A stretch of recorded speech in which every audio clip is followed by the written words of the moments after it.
जो अगला सेशन है ये भी उत्तर प्रदेश चुनावों से जुड़ा हुआ है, क्योंकि हमारे जो मेहमान हैं वो ना ही केंद्र में मंत्री हैं, केंद्र में सूचना और प्रसारण और खेल मंत्री हैं, मगर ये उत्तर प्रदेश चुनाव के लिए भी भारतीय जनता पार्टी के सह चुनाव प्रभारी भी हैं। जी हाँ, उत्तर प्रदेश के चुनाव की अगर बात करें तो अलग अलग मसलों की चर्चा खूब हो रही है और उन्हीं में से कुछ मसलों की चर्चा हम मंच पर करेंगे। देखिए, आपको मालूम है कि काशी से लेकर अयोध्या तक तमाम आयोजन हो रहे हैं। मैं चाहता हूं अनुराग ठाकुर जी आप मंच पे आए। अनुराग ठाकुर जी का स्वागत जोरदार तालियों से किया जाए। मैं चाहता हूं अनुराग ठाकुर जी मंच पे आए। पूर्वांचल एक्सप्रेस वे का उद्घाटन हो रहा है तो देव दीपावली भी मनाई जा रही है। काशी कॉरिडोर का उद्घाटन हुआ है। विपक्ष कह रहा है महंगाई पर बात होनी चाहिए, रोजगार पर बात होनी चाहिए। तो यूपी चुनाव में आखिर कौन कौन से मुद्दे हैं और क्या काशी से अयोध्या तक जो बीजेपी की ओर से आयोजन किए जा रहे हैं, क्या 2022 का रास्ता उससे खुलेगा? क्या फिर से एक बार सत्ता में वापसी होगी? यही है हमारा अगले सेशन का मुद्दा। जी हाँ, इस सेशन का संचालन करेंगे न्यूज एक्स चैनल के managing editor Rishabh Gulati. Rishabh, the floor is yours. Anurag Thakur ji भी हमारे संग जुड़ चुके हैं। जोरदार तालियां दोबारा मंत्री जी के लिए। उदय, धन्यवाद। Audience to please maintain silence. कृपया करके आप साइलेंस मेंटेन करें। दौर काफी सीरियस चर्चा के बाद हो रहा है। प्रियंका जी आई हुई थी, सुष्मिता जी से नासिर जी थे। अनुराग जी, इस पे पढ़ने से पहले सीधे मुद्दे की बात करते हैं। बड़े फैसले हुए हैं पिछले 24 घंटों में कैबिनेट की तरफ से। बस अभी ही खबर मिली है कि सेमीकंडक्टर एरिया में हम करीबन 75,000 करोड़ रुपए, ऑलमोस्ट $10 बिलियन का PLI लाने वाले हैं। कैबिनेट से ये भी फैसला हुआ है कि मैरिजेबल एज ऑफ विमेन बढ़ाई जाएगी। 1300 करोड़ रुपए के लिए जाए जा रहे हैं। एक एक करके ये मुद्दे हटाते हैं, फिर थोड़ी पॉलिटिक्स में बात करते हैं।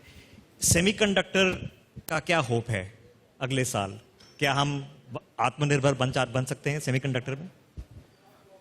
अगर हम देखें तो हम सबके लिए, नमस्कार मित्रों, पूरी दुनिया भर में आज टेक्नोलॉजी के जगत में सेमीकंडक्टर्स की और डिजिटल इकोसिस्टम की बहुत बड़ी भूमिका है। आपके हाथ में जो मोबाइल फोन है, इसके अंदर जो चिप्स लगी हैं और इससे जुड़ा हुआ इकोसिस्टम सारा, बहुत सारी निर्भरता हमारी दूसरे देशों के ऊपर रहती है। और क्या भारत को दूसरों पर निर्भर रहना चाहिए? यह आज समय आ गया कि भारत आत्मनिर्भर बने। इसलिए निर्णय लिया गया है कि अगले 6 वर्षों में 76,000 करोड़ रुपया खर्च किया जाएगा। चिप्स बनाने की बात हो या डिजिटल इकोसिस्टम की बात हो, और इसका फायदा ये मिलेगा कि लगभग 9.5 लाख करोड़ रुपए की मैन्युफैक्चरिंग जो इससे होगी, उसमें से 5 लाख करोड़ रुपए का एक्सपोर्ट हो पाएगा। 1,33,000 से ज्यादा लोगों को रोजगार के अवसर मिलेंगे। और जो हम दुनिया भर से गाड़ी की चिप हो, मोबाइल के अंदर हो या बाकी सब हो, आज हर इलेक्ट्रॉनिक के अंदर जो चिप्स और बाकी सब इकोसिस्टम है वो आपको विदेशों से इंपोर्ट करना पड़ता है। आज मैं कह सकता हूं हम उस दिशा में चले हैं कि आने वाले 3-4 वर्षों के बाद भारत इस दिशा में भी आत्मनिर्भर हो जाएगा। इट्स अ फंडामेंटल थिंग, बहुत ही महत्वपूर्ण चीज है। Legal age of marriage cabinet से अप्रूव हो गया है। 18 से 21 करा जा रहा है फॉर वुमेन। इसका लॉजिक क्या है? क्या सोच लगाई है? आई नो इस पे कमेटी बैठी है, उसकी रिपोर्ट आई है। किस पे सोच लगा के इससे क्या हमारी बेहतराव होगा? देखिए, जो पार्लियामेंट सेशन में है और जब तक जो विषय पार्लियामेंट में चर्चा होने वाले हैं, मैं नहीं चाहूंगा कि इस मंच पर उससे पहले किसी भी बात की चर्चा हो जिसके कारण वहां पर प्रिविलेज की कोई बात होती हो। मुझे लगता है उस विषय को हमें छोड़ के आगे बढ़ना चाहिए। प्रिविलेज पे बहुत चर्चा चल रही है। पार्लियामेंट से पहले पिछले 48 घंटे में आपने अखिलेश जी की कड़ी आलोचना की है। उन्होंने जो अंतिम दिन का रिमार्क करा था, उसके बाद उन्होंने जस्टिफाई भी कर रहा है कि देखिए मैं ऐसा नहीं बोलना चाह रहा था। इलेक्शन सीजन में ये मामूली है, अलाउड है पर्सनल बनना? क्या लाइन होती है? देखिए, जो लोग राम भक्तों पर गोली चलाते थे, आज वो राम मंदिर का भी विरोध करते हैं, काशी का विरोध भी करते हैं। काशी के ना राम के, अखिलेश हैं अब्बा जान के।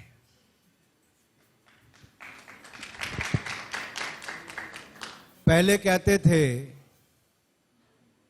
कि रामलला, हम लोग कहते थे कि रामलला हम आएंगे, राम मंदिर वहीं बनाएंगे। तो अखिलेश यादव जी कहते थे कि आप नारा तो लगाते हो रामलला हम आएंगे, राम मंदिर यहीं बनाएंगे, लेकिन तारीख कब बताओगे? तो हमने केवल तारीख नहीं बताई, भव्य राम मंदिर के निर्माण का काम भी शुरू किया। तो नरेंद्र मोदी जी के कर कमलों से शुरुआत हुई है और 250 वर्षों के बाद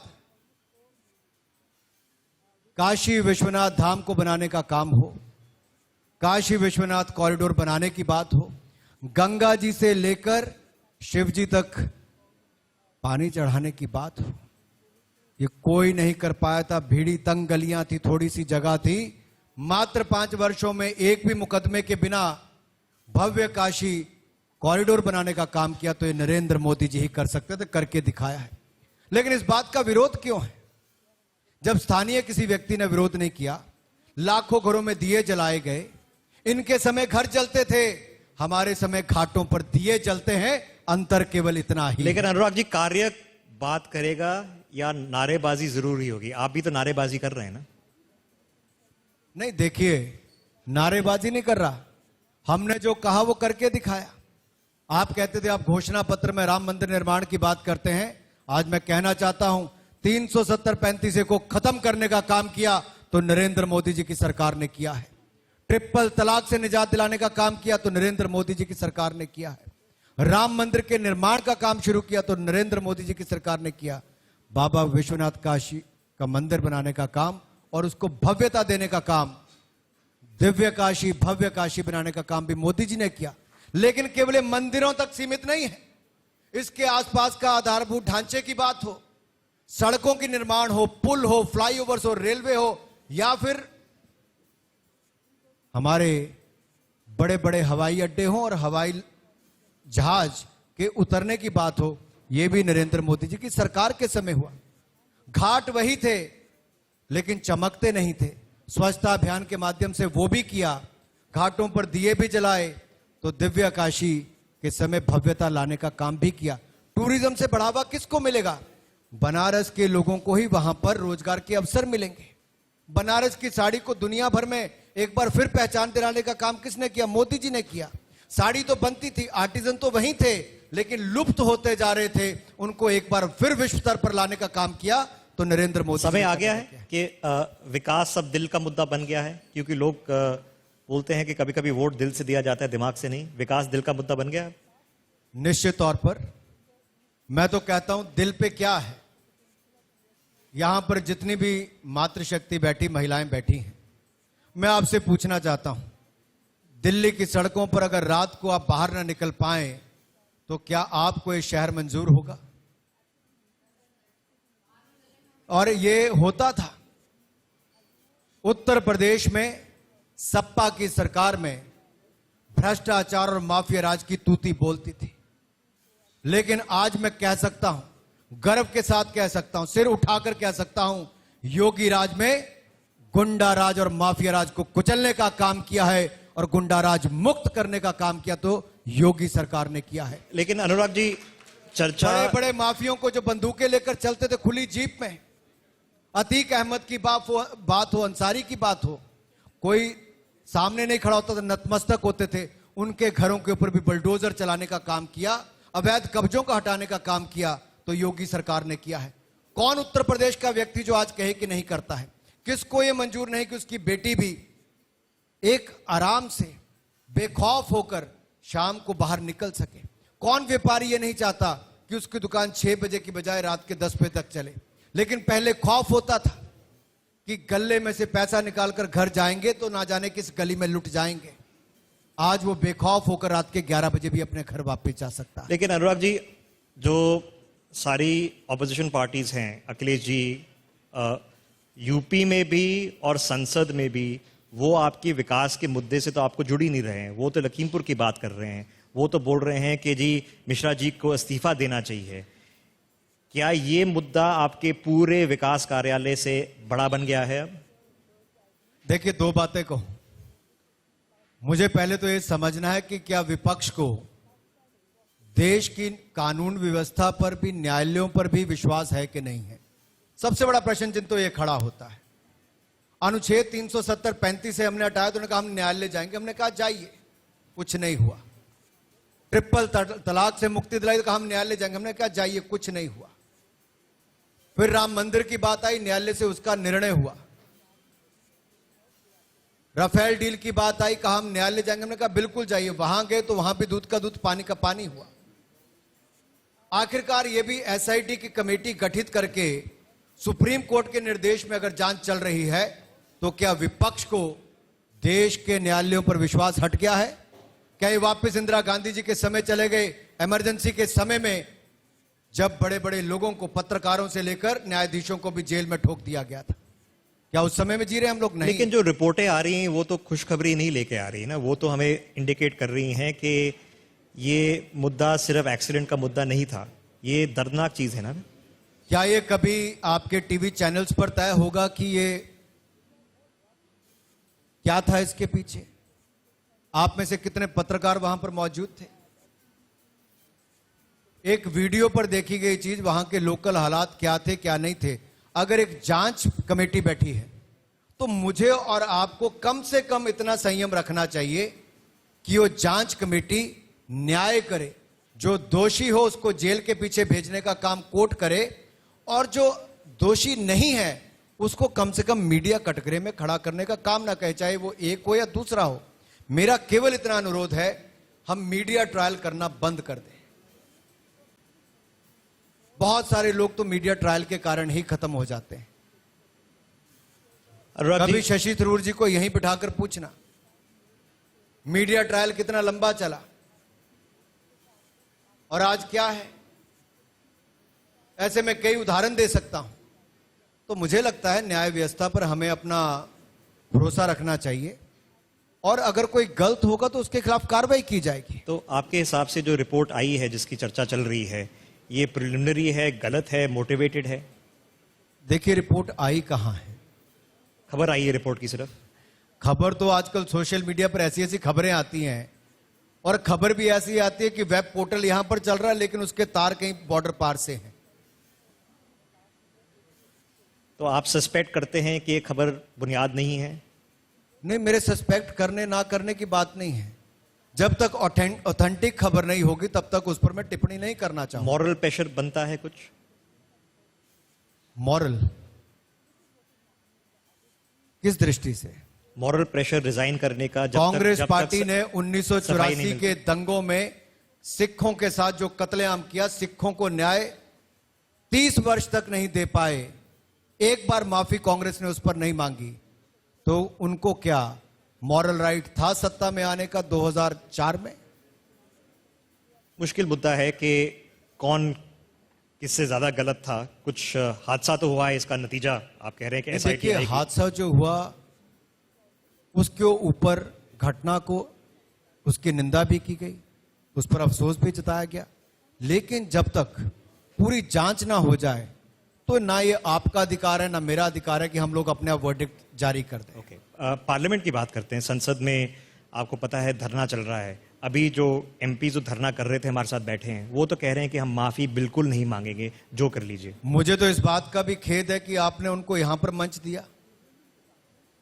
जिन लोगों को संसद में चुनकर वहां की जनता ने भेजा है, वहां के प्रदेश ने भेजा, पार्लियामेंट में जनता से जुड़े हुए मुद्दों को उठाना चाहिए था। पार्लियामेंट में डिबेट करने की बजाय, और उस दिन की बात कम से कम मुझे लगता है इंडिया न्यूज को दिखाना चाहिए था कि जिन लोगों ने पार्लियामेंट की रक्षा करते करते अपनी जान गंवा दी, अपना बलिदान दे दिया, 2 दिन पहले जहां उनको हम श्रद्धांजलि दे रहे थे, आप याद करिए वही मार्शल जो इन्हीं के सेवक के रूप में वहां पर खड़े संसद के, उनको जब गिरेबान से पकड़ के कोई सांसद खींचता है, उसके गले में कपड़ा डाल के उसको खींचा जाता है। महिला मार्शलों के साथ जो दुर्व्यवहार किया गया, पूरे देश ने 11 तारीख की उस घटना को देखा है। हर सांसद, क्या पूरी संसद उसके लिए शर्मसार हुई है। एक माफी मांगने के लिए भी इनके क्या इतना बड़े व्यक्ति हो गए कि वो अपने गलत काम के लिए माफी मांगने के लिए तैयार नहीं है? आखिरकार पार्लियामेंट डिबेट के लिए है, चीर फाड़ करने के लिए नहीं है, कागज फाड़ के स्पीकर के ऊपर फेंकने के लिए नहीं है, वहां का टेबल नाचने के लिए नहीं है, वहां के मार्शल आपके काम के लिए लेकिन उनके गले से पकड़ के उनको बाहर खींचने के लिए नहीं है, वहां के टीवी आपको दिखाने के लिए उसको तोड़ने के लिए नहीं है, वहां के शीशे जो दरवाजे हैं उसके आप शीशे तक तोड़ दें। यह कहां का न्याय है? देश की जनता को वापस वो दृश्य दिखाना चाहिए मीडिया को बार बार कि इन सांसदों ने कितना शर्मसार संसद को और पूरे वहां के रहने वाले सांसदों को किया है। इनको तो पहले दिन माफी मांगनी चाहिए। दुर्भाग्य यह है कि माफी नहीं मांगी बल्कि सिर ऊंचा करके महात्मा गांधी को शर्मसार करते हैं जब उनके सामने बैठते हैं। तो आगे कैसे बढ़े अनुराग जी, क्योंकि अब सस्पेंशन ही डिसरप्शन का मुद्दा बन गया है, इसमें बैलेंस निकाल के आगे कैसे बढ़े? देखिए, ये सस्पेंडेड थे तब भी हाउस चल रहा है, हर बिल पे चर्चा चल रही है, क्वेश्चन आवर चल रहा है, सब कुछ चल रहा है। सरकार चर्चा से कभी नहीं भागती। 2014 की बात हो या 2021 की बात हो, पिछले 7 वर्षों में मोदी सरकार ने हर विषय पर चर्चा की।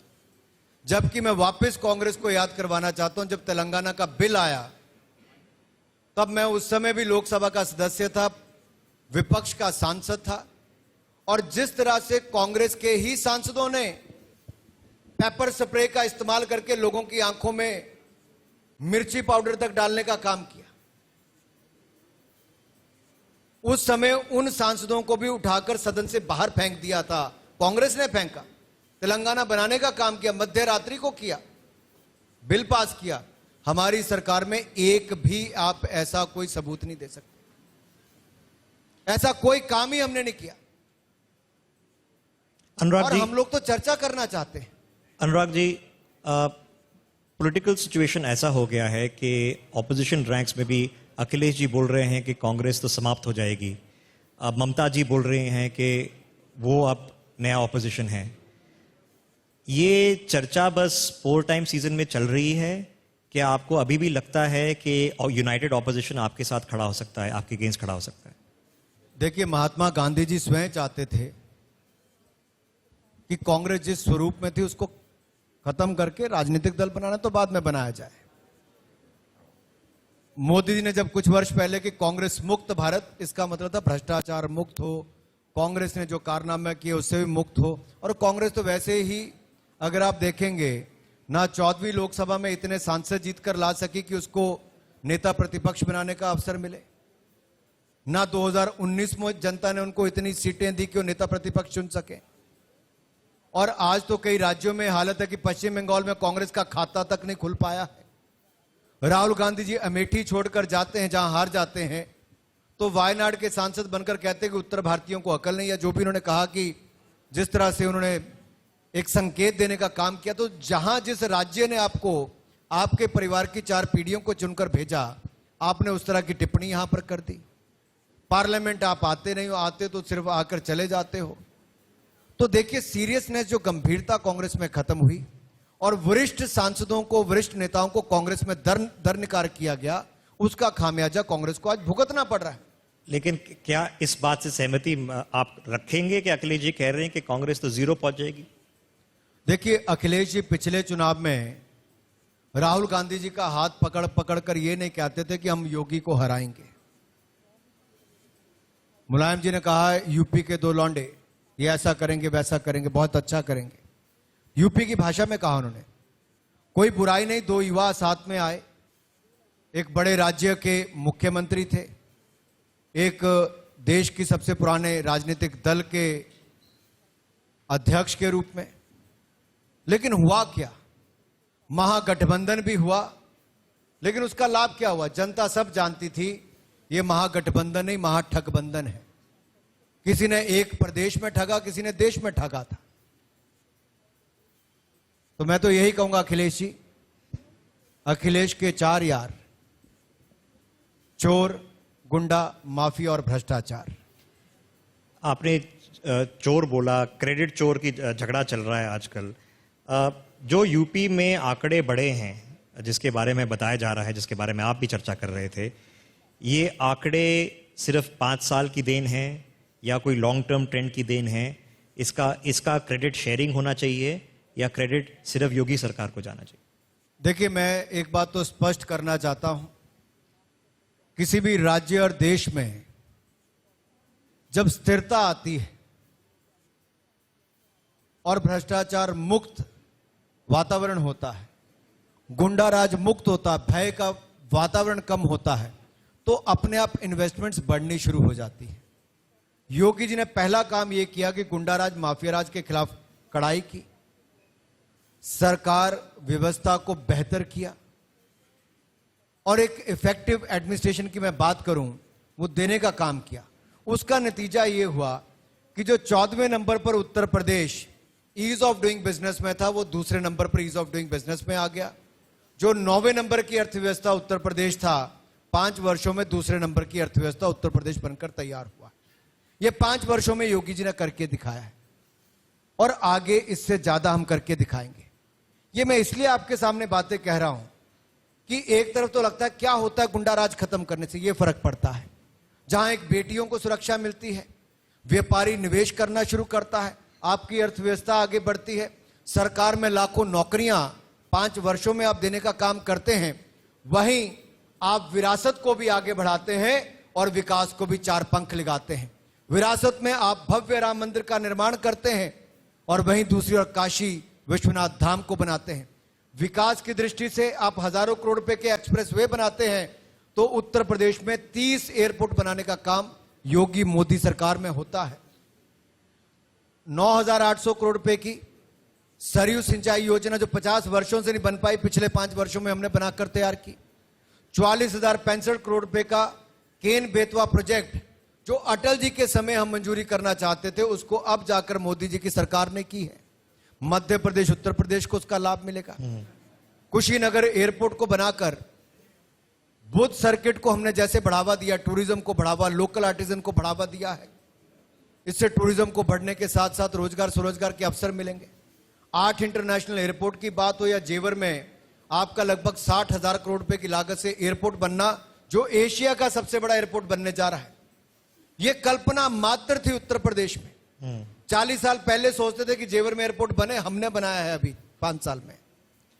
अनुराग जी, मैं इनफैक्ट आपके आंकड़े पढ़ रहा था कि गंगा के 180, 350 में से 180, 30,000 करोड़ का खर्चा ऑलरेडी हो चुका है। इसका नतीजा दिखने कब लगेगा कि लोग देख पाएंगे कि गंगा साफ हो रही है, सरल हो रही है? अगर आप दुनिया भर का उदाहरण देखेंगे तो गंगा से भी छोटी नदियों को साफ करने में वर्षों वर्षों लग गए। यह भी आज से 30-35 वर्ष पहले काम शुरू हुआ। पूर्व की सरकारें अनाउंस करती थी, जैसे 1 रैंक 1 पेंशन अनाउंस किया था, कांग्रेस 10 साल सत्ता में रही, अनाउंस करती रही, लेकिन पैसा नहीं देती थी फौजियों को।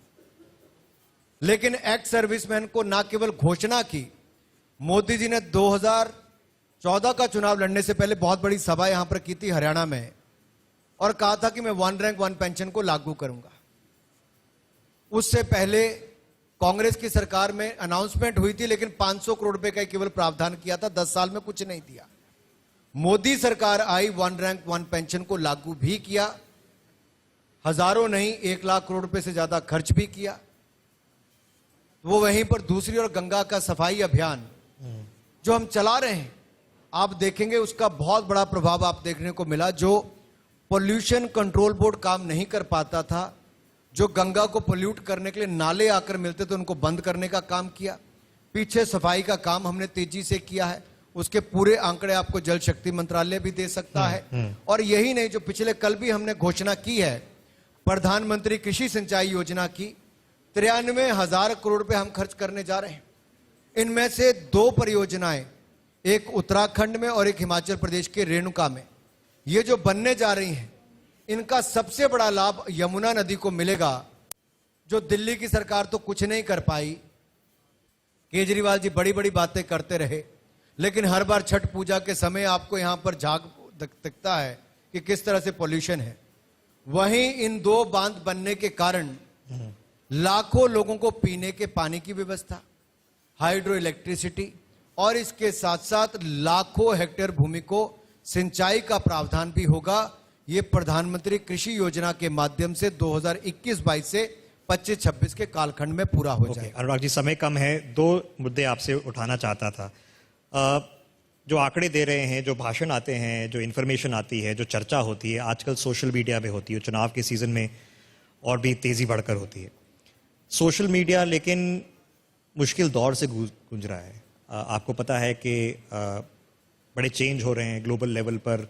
अब आजकल बोला जा रहा है कि हमारा फेसबुक छोड़ो मेटावर्स बनेगा, नाम बदल दिया उन्होंने, सोच बदल रही है, ट्विटर के सीईओ बदल गए हैं। हमारी ये इंटरनेशनल सोशल मीडिया जो कंपनीज हैं, इनसे क्या अब लॉजिक चलना चाहिए कि जो यहाँ पर मुसीबतें देख रही हैं, जो ये मेनेस बन गया है, इसको कैसे संभाला जाए? देखिए, जहां तक हम मेन स्ट्रीम मीडिया की बात करते हैं, जो एक अखबार चलाता है उसके साथ बहुत सारे पत्रकार होते हैं, जुड़ा हुआ इकोसिस्टम होता है, उसकी एक बहुत बड़ी रिस्पॉन्सिबिलिटी होती है। आप टीवी चैनल चलाते हैं, आपका बहुत बड़ा सिस्टम है, नेटवर्क है, आपकी जवाबदेही भी उस तरह से खड़ी है। डिजिटल मीडिया प्लेटफॉर्म्स एक अपने आप में एक ऐसा अवसर है जहां पर हर नागरिक अपनी बात कह सकता है और हम फ्री स्पीच के पक्षधर हैं। हम चाहते हैं कि लोग अपनी बात खुलकर कहें, इसकी स्वतंत्रता होनी चाहिए और अभिव्यक्ति की आजादी होना, मुझे लगता है आप सब भी इससे सहमत होंगे। लेकिन क्या वो ताकतें जो देश को तोड़ने का काम करती, जो दुष्प्रचार करती, जो कोविड-19 पैंडेमिक के समय भी पैंडेमिक से ज्यादा मार इन्फोडेमिक ने की, इट वॉज इन्फोडेमिक, जो गलत खबरें दी जाती थी सोशल मीडिया के माध्यम से, उससे सैकड़ों नहीं हजारों लोगों की जानें दुनिया भर में गई।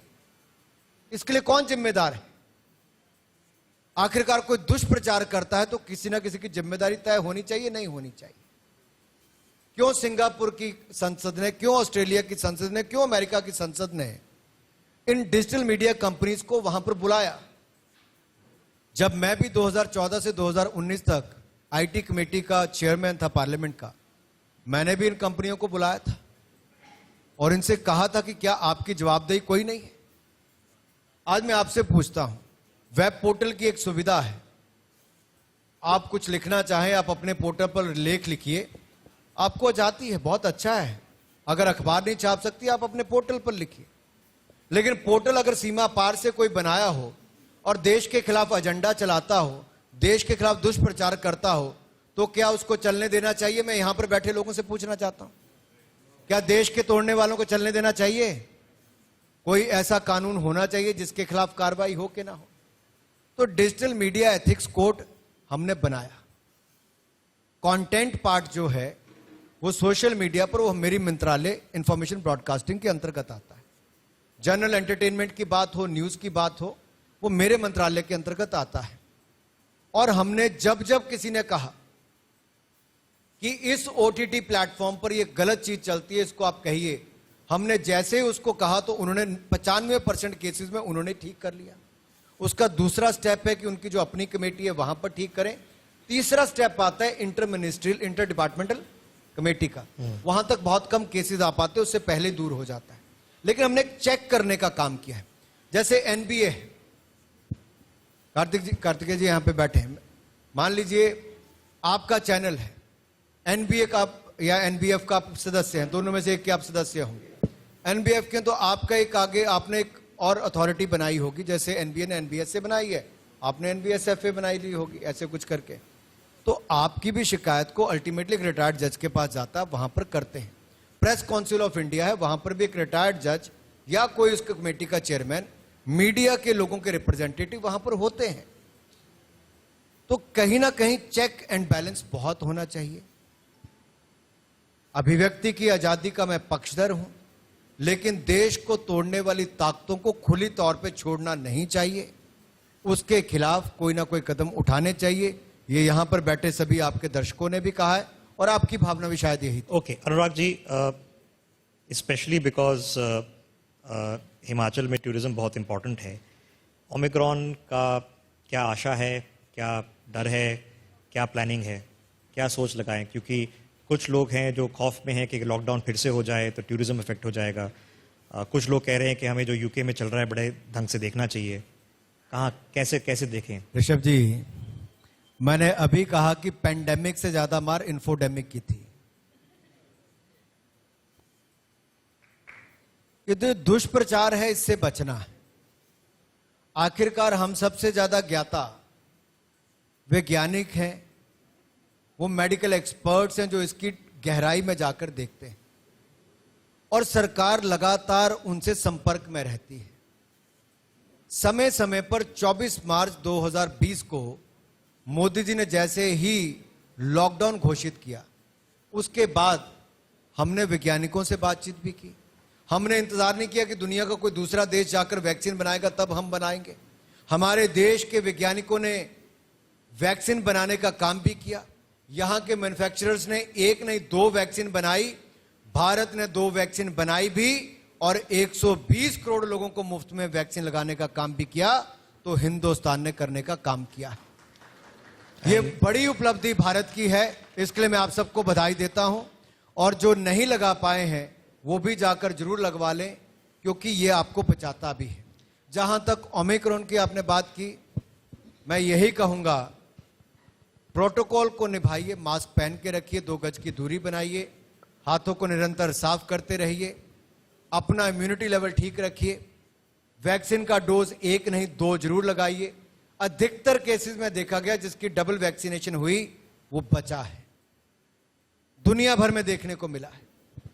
इसलिए आप इसको गंभीरता से लें।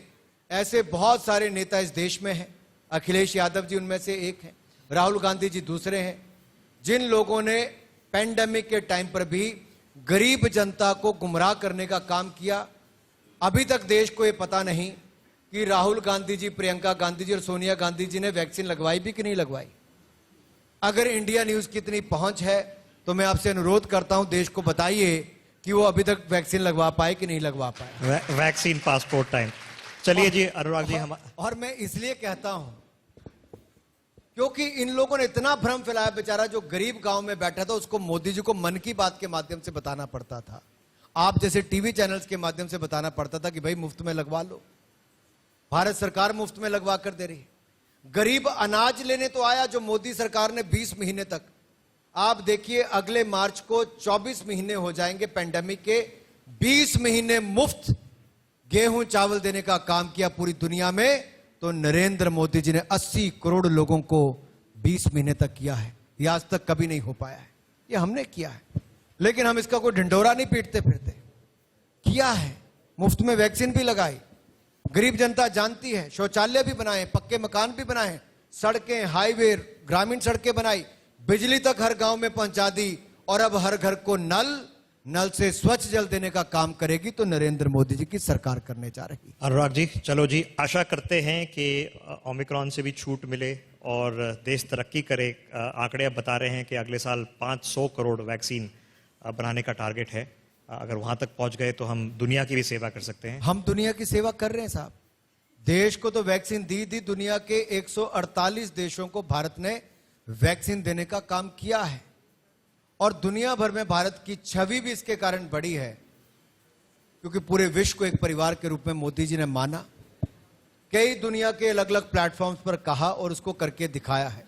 आज हमें गर्व है कि देश की जनता ने हमें एक ऐसा प्रधानमंत्री चुनकर दिया है जो भारत का मान सम्मान पूरी दुनिया में बढ़ा रहा है। इसमें केवल मोदी जी का, भाजपा का मान सम्मान नहीं, पूरे भारत का मान सम्मान बढ़ रहा है। मित्रों, इसके लिए मैं आप सबका बहुत बहुत धन्यवाद करता हूं। अनुराग जी, चर्चा तो बहुत कर सकते हैं, स्पोर्ट्स पे तो आए नहीं। ओलंपिक्स, अगली प्लानिंग क्या कर सकते हैं, कितने मेडल जीतेंगे, मेनी थिंग्स टू डिस्कस। और थैंक यू हमारे साथ यहाँ पर इंडिया न्यूज मंच पे आज जुड़ने के लिए। एक आखिरी सवाल ऋषभ जी, अनुराग जी से हमारे मैनेजिंग एडिटर इंडिया न्यूज के लेना चाहेंगे, राणा जी। अनुराग जी नमस्कार। उत्तर प्रदेश में मैंने कई बार देखा कि आप लगातार जो है वो अपनी मौजूदगी दर्ज कराते रहे हैं। आपने कहा कि हम यहाँ दंगल कराते हैं, पहले लोग यहाँ दंगा कराते थे। आपने ये भी कहा कि अखिलेश यादव बनारस में प्रधानमंत्री के बारे में जो कुछ भी कह गए वो उनके संस्कार का सवाल है, ऐसा नहीं होना चाहिए। एक बुनियादी सवाल जो चर्चा में होना चाहिए था, जिस पर मुझे लगा कि आपका जवाब बहुत सीधा होना चाहिए था, वो लखीमपुर है। लखीमपुर के मसले पर एसआईटी की रिपोर्ट है, आपकी लोकसभा में हंगामा है, आपके संसद के भीतर आपका विपक्ष लगातार है, नैतिकता का प्रश्न बीजेपी लगातार उठाती है और देश का जो भी अब जनमानस है जो बीजेपी के साथ है, बहुमत ने आपको वोट दिया सत्ता में लेकर के, तो लाजमी है कि नैतिकता के हवाले से, उसके तकाजे के हवाले से इस पर बीजेपी को अपनी एक साफ राय रखनी चाहिए कि हमको लखीमपुर के बारे में क्या कहना है, क्योंकि आप ही की एसआईटी है, किसी और की नहीं है, संसद में भी आपकी सरकार है। मैं इसमें बड़ा स्पष्ट कर दूं, मुलायम सिंह यादव जी तो स्वयं कुश्ती करते रहे, राजनीतिक करें, अखाड़े में करें, इसका बिल्कुल कोई विरोध नहीं। और जिस समय अखिलेश जी ने प्रधानमंत्री जी के बारे में अपशब्द कहे, या जो भी उनकी टिप्पणी थी, मैं शायद उसी समय मुलायम सिंह जी पार्लियामेंट में अकेले बैठे थे, मैं उनके पास जाकर बैठा था। एक वरिष्ठ सांसद है, देश के बड़े नेता हैं, मैं उनके पास जाकर बैठा था, उनका हालचाल पूछता हूं, जब भी बैठते मैं जाके पूछता हूं। आप पार्लियामेंट को जो कवर करते हैं उनसे पूछिए कभी भी। जहां एक और हम एक वरिष्ठ सांसद का सम्मान के रूप में मैं उनके पास किया, केंद्र का कैबिनेट मंत्री होने के नाते, क्यों बड़े नेता है, मैं उनके पास किया। लेकिन दूसरी ओर अखिलेश जी देश के प्रधानमंत्री के बारे में कहें 1 महीना, 2 महीना, 3 महीने के बाद, अंतिम समय में यहीं पर आना है, ये कहां के संस्कार हैं भाई? देखिए, मैं इस बात पे, दूसरा मैंने कहा था कि अखिलेश राज में दंगे होते हैं, हमारे राज में दंगल। मुलायम जी की पार्टी से आते दंगल तो उनको कराने चाहिए थे, लेकिन दंगे होते रहते थे, और एक नहीं कई दंगे हुए। हमारे 5 साल में नहीं हुए, माफिया राज पर कड़ा प्रहार किया। लखीमपुर खीरी पर हमने पहले भी इस पर कहा, शायद आप उस समय मौजूद नहीं थे। ऋषभ जी ने बड़े, एक बार नहीं 3 बार प्रश्न पूछा, और मैं फिर एक बार कह दूं, मुझे देश के सुप्रीम कोर्ट पर पूर्ण विश्वास है, उसकी बनाई गई कमेटी पर मुझे विश्वास है, आपको भी होना चाहिए। मीडिया ट्रायल ना हो, और जो भी जांच होती है, जो दोषी पाया जाता है उसके खिलाफ कड़े से कड़ी कार्रवाई हो, इसके लिए हम सब स्वागत करते हैं। अनुराग जी, आप उत्तर प्रदेश में बहुत सक्रिय रहे, मेरा आखिरी सवाल है, आपका अपना अनुमान क्या कहता है, इस बार के चुनाव में बीजेपी कितनी सीटें? अगर आप अपना काम भी मुझे दे दोगे अनुमान लगाने का, तो आप क्या नहीं, करोगे? आप लगाते हैं ना, आपकी पार्टी लगाती है, आपका संगठन लगाता है, तो ही पूछ रहे हैं, क्योंकि आप कहते हैं ये कितनी तो सीटें पार। चुनाव बाद में शुरू होता है, मीडिया के आंकड़े पहले आने शुरू हो जाते हैं। आई थिंक प्रदीप जी यहीं पर कहीं घूम रहे पिछली हैं। बार आते थे, इस बार क्या मोदी 200 भी कर पाएंगे? हम तब कहते थे भाई पूर्ण मेजॉरिटी लेंगे, तो 272 लिया हमने। फिर जब 272 की सरकार हमने 2014 में बना ली, 2019 आते कहा अब तो मोदी नहीं आता, क्या होगा मोदी का, अब तो महागठबंधन हो गया, यही कहते थे। हमने तब भी कहा था 300 पार होंगे, और देश की जनता समझदार है, 300 पार किया, 303 सीटें देने का काम किया, तो भारत की जनता ने नरेंद्र मोदी जी को किया।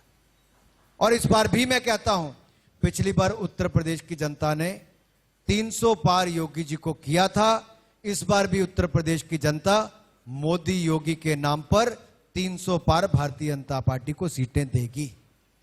चलो, इट्स गोइंग टू बी बताया तो एक्साइटिंग कितनी इलेक्शन। सीटें? अब आप ये मत बहुत-बहुत पूछना कि शुक्रिया। 312 होंगी कि 318 होंगी। Okay Anurag ji, thank you हमारे साथ इंडिया न्यूज मंच पे जुड़ने के लिए, बहुत बहुत धन्यवाद। आपका बहुत बहुत धन्यवाद।